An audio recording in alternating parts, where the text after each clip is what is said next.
Hey guys, it's Melanie. Welcome to my kitchen. Today I'm going to show you how to make the best southern sweet tea you've ever had. I get asked about sweet tea a lot, and I just never thought to show you how I make it.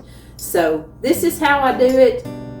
I got two utensils that I use all the time. I got this real scrungy looking long wooden spoon. This is the teaspoon. Everybody here knows it.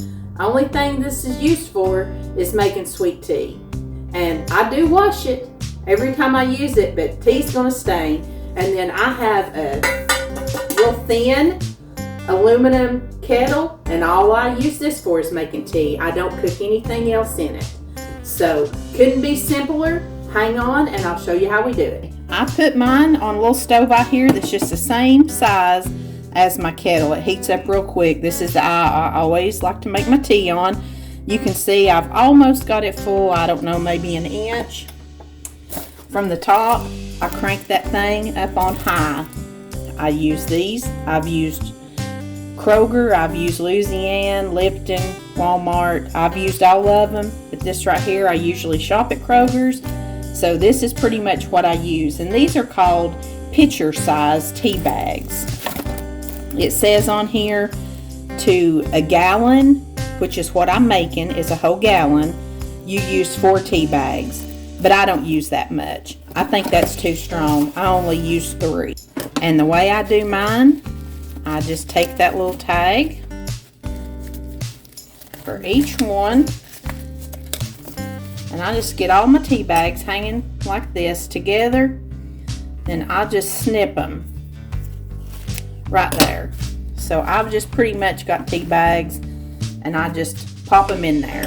And I don't touch it. I just sit here and I just wait till it starts boiling. So I'll leave you with this, and I'll show you what I do while I'm waiting for it to boil. Now while my tea is coming up to a boil on the stove, I'm going to go ahead and put my gallon pitcher in the sink, and I'm going to go ahead and put my sugar in this pitcher.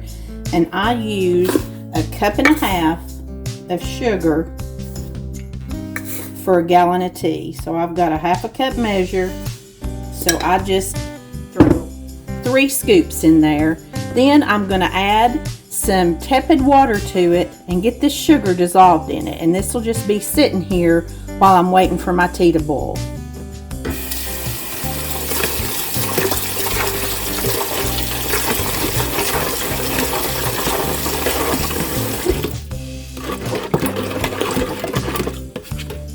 It looks kind of like this,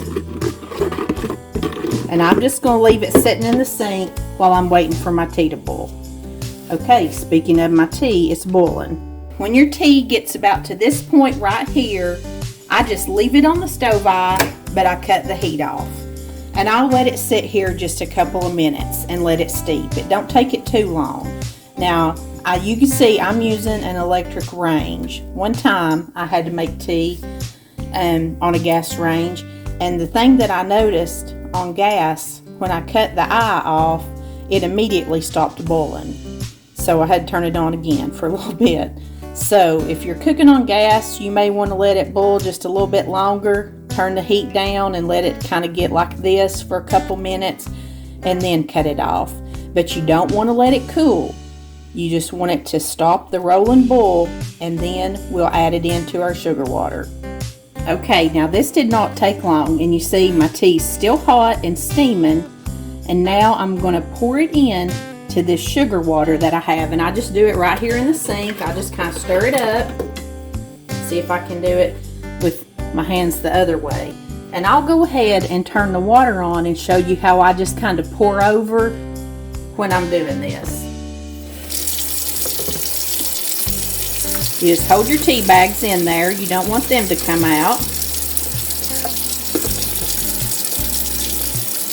Then I'll run some water over them in the kettle. You gotta be careful not to bust your tea bags. That's terrible. Run a little cool water. And you are using cold water.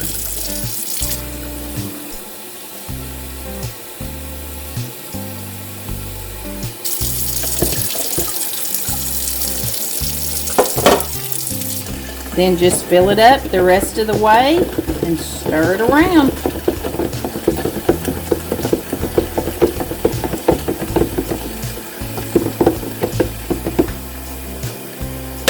Now you know sweet tea is served cold, and this is a lot better if you just put it in the refrigerator and let it get nice and cold for a couple hours before you drink it.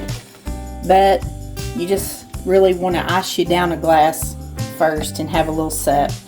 But this is the easiest way in the world to make sweet tea. It's the best you've ever had. And I'll be sure and leave you the recipe, the measurements of what I'm doing down in the description box. And I appreciate you watching. Be sure to subscribe. Come back for more good Southern food. I send you love from my kitchen. See you next time.